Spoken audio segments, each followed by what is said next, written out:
আসসালামু আলাইকুম। কাছে কিংবা দূরে, দেশে কিংবা প্রবাসে, যেখান থেকে আমাকে দেখছেন সবাইকে জানাচ্ছি সালাম, শুভেচ্ছা। আজকে যে বিষয় নিয়ে আলোচনা করব সেটা হচ্ছে আল্লাহ রহমানুর রাহিমের আলমী হাহুত সম্পর্কে। আলমে হাহুত হলো অস্তিত্বের প্রথম স্তর, যার কোনো সময়, স্থান বা রূপ নেই। এটি সেই শূন্যতা যেখানে কেবলমাত্র পরম সত্য আল্লাহ আত্মনিমগ্ন অবস্থায় আল্লাহ পাক বিরাজমান ছিলেন। এই স্তরে তিনি ছিলেন একান্ত নিজস্ব, স্বয়ং নিজের সত্তায় নিমগ্ন, নিজের ধ্যানে নিজেই ছিলেন। এখানে নেই কোনো সৃষ্টির আভাস, নেই কোনো শব্দ, ভাষা, এমনকি নেই কোনো ইচ্ছা বা অভিব্যক্তিও। আলমী হাহুত তাই সৃষ্টিপূর্ব এক পরম মৌনতা, যে মৌনতাই ছিল ধ্যানের নিখাদ রূপ। হাহুত শব্দটাই এসেছে হুশ ধ্বনি থেকে, যা আরবিতে ট্রান্সলেট করলে আমরা দেখি যে হু শব্দের অর্থ তিনি। বোঝাতে এই ব্যবহৃত হয়, তবে কোনো নির্দিষ্ট রূপ বা পরিচয় ছাড়াই। এটি এমন এক ইঙ্গিত যা বর্ণনার অতীত। এই স্তরে আল্লাহ অস্তিত্ব কেবল পরম স্বরূপে বিরাজমান। লা শারিক আল্লাহ, লা ইলাহা ইল্লাল্লাহ, যেখানে কোনো গুণাবলী বা প্রকাশ নেই, শুধু বিশুদ্ধ ও অনন্ত সত্তা। এই শূন্যতাই আসলে পূর্ণতার ভিত্তি, কারণ এটি কোনো সীমায় আবদ্ধ নয়। আলমী হাহুতকে অনেকে বলেন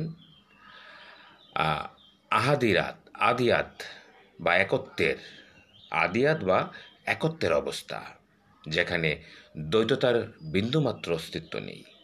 সৃষ্টির সূচনার জন্যও এখানে কোনো আগ্রহ ছিল না। এটি একান্ত অভ্যন্তরীণ, অব্যক্ত, মারফতের ভাষায় ধ্যানমগ্ন পরম স্বরূপ। অনেক সুফি সাধক এই স্তরকে উপলব্ধির উচ্চতম সীমা হিসেবে চিহ্নিত করেন, যেখানে চিন্তা, যুক্তি, অনুভূতি সব কিছু বিলীন হয়ে যায়। মানব চেতনায় এই স্তরকে সরাসরি বোঝা যায় না, কারণ আমরা আকার, সম্পর্ক এবং সীমার মধ্যেই ভাবতে অভ্যস্ত। আমরা তো মানুষ, বাক্সবন্দি চিন্তা চেতনা নিয়ে ব্যস্ত। আমরা তো সেই নিরাকার আল্লাহর সম্পর্কে ধারণা রাখার মতো সেই জ্ঞান আমাদের নেই।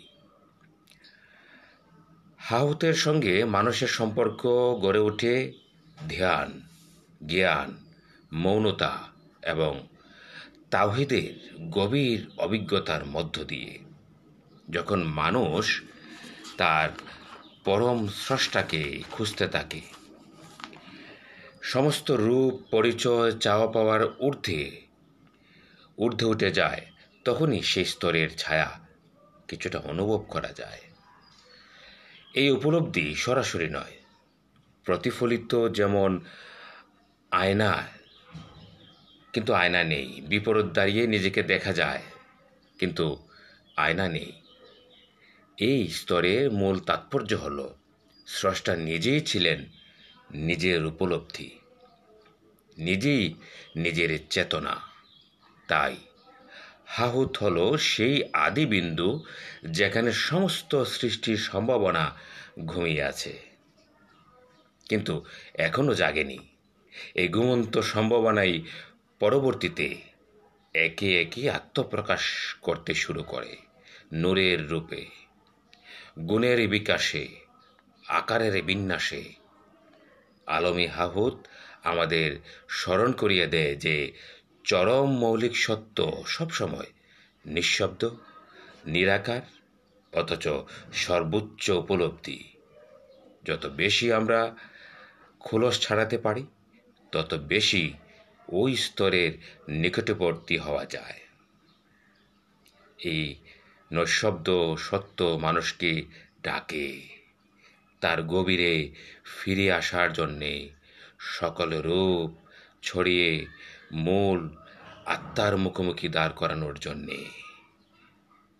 কুম কুম ইয়া হাবিবি কামতানামু আজাবাল্লিল মুহিব্বি কাইফা ইয়ানামু আল আশিকু ওয়াল মাশুকু লা ইয়ানামু আল ইশকু ওয়াল মাহাব্বাতু লা ইয়ানামু। মারফতের জ্ঞান সকলের মধ্যে ছড়িয়ে পড়ুক। আমিন।